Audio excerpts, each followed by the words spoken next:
So my first job when I came to this country was as an au pair, and then I worked as a waitress in a hotel, and then I did other interim jobs until I received an offer from the university to do my second master. So that was really difficult, but at least I felt that I only had to concentrate on the financial and economic aspect of, living on my own and carrying on my projects, and that was much more manageable than all the drama and undercurrents that happened in the family before. So there was definitely blood, sweat, and tears during that time. But overall, this is one of the things that I am the most proud of, that I managed to move from one country to another on my own. Then along the way, I met fantastic people. I would say they're my guides and guardian angel, and I will always remember, those fantastic people. And so that was good.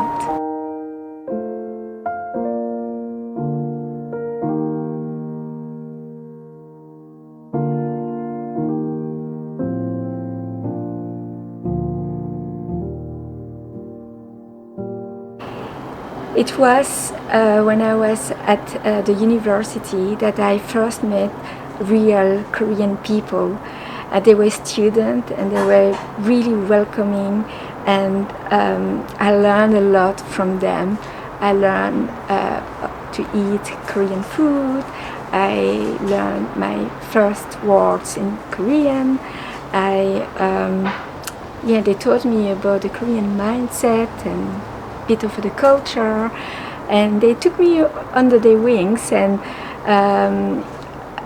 over the years I had the opportunity to live with several Korean flatmates, and so that was really nice as well.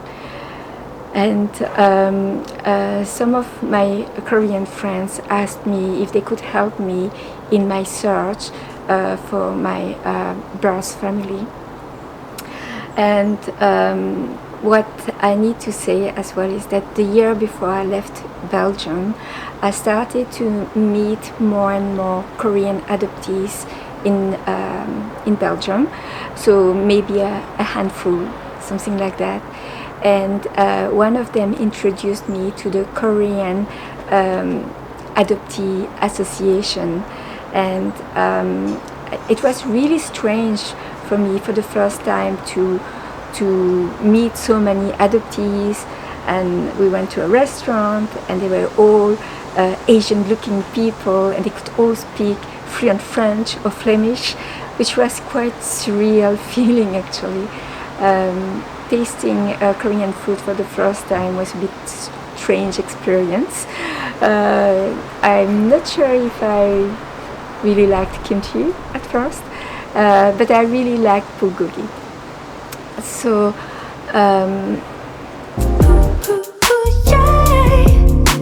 let it breathe, just be yourself. 너를 위한 달콤한 시간. It was through the Korean Adoptee Association in Belgium that for the first time I met an adoptee that actually had found their birth family.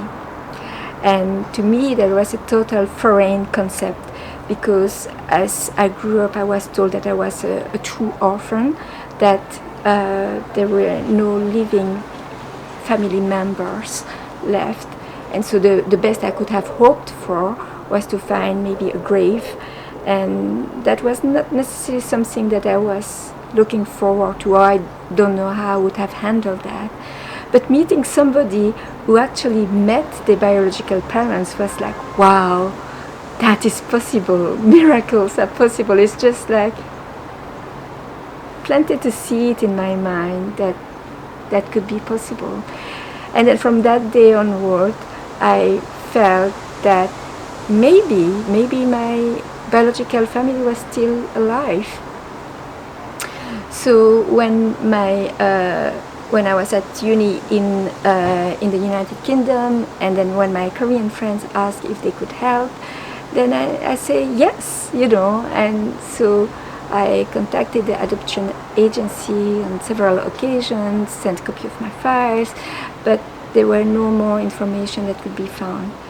So really it was, when I first went in a trip in Korea for the first time, through the Holt International Summer School, that I was able to experience the country and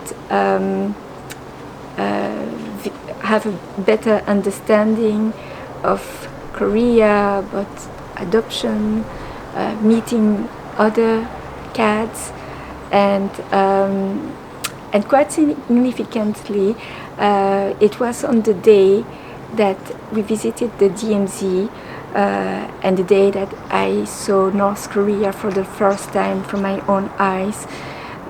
That day, the adoption agency told me that they had found my birth family. And that was an emotional earthquake. I felt numb all over my body.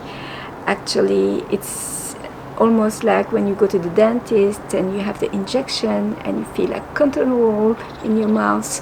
Well, I was feeling that sensation all over my body for about 2 weeks.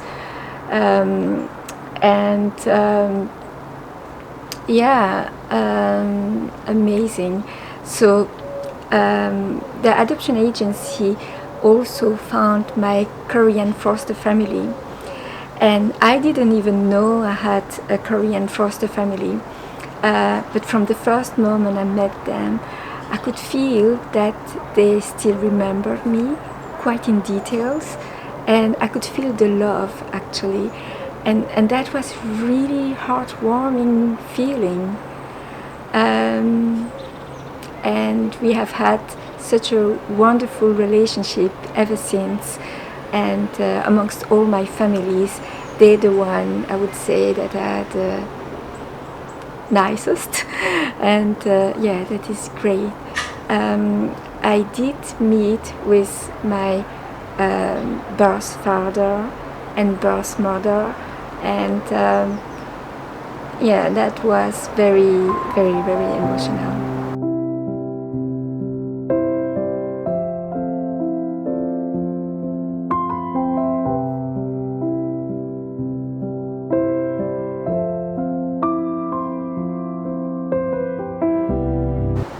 One thing I would like to say is that I have learned a life lesson in that journey. Is basically, yes, you always want to have the end point of your journey and the goal and achieve that goal. And my goal at the time, one of my goals, was to find my biological family.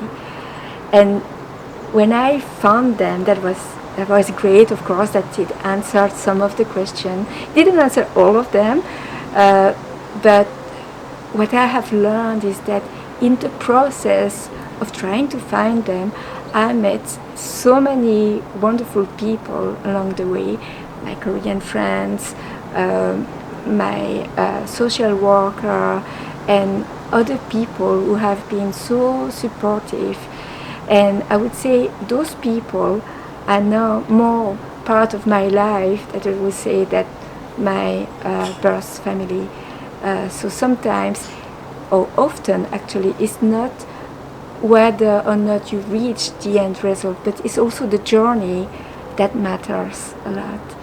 And then when I met with my birth family, I also met with my siblings and then my extended family, uncles and cousins and things like that. So it was quite overwhelming, really. Yeah.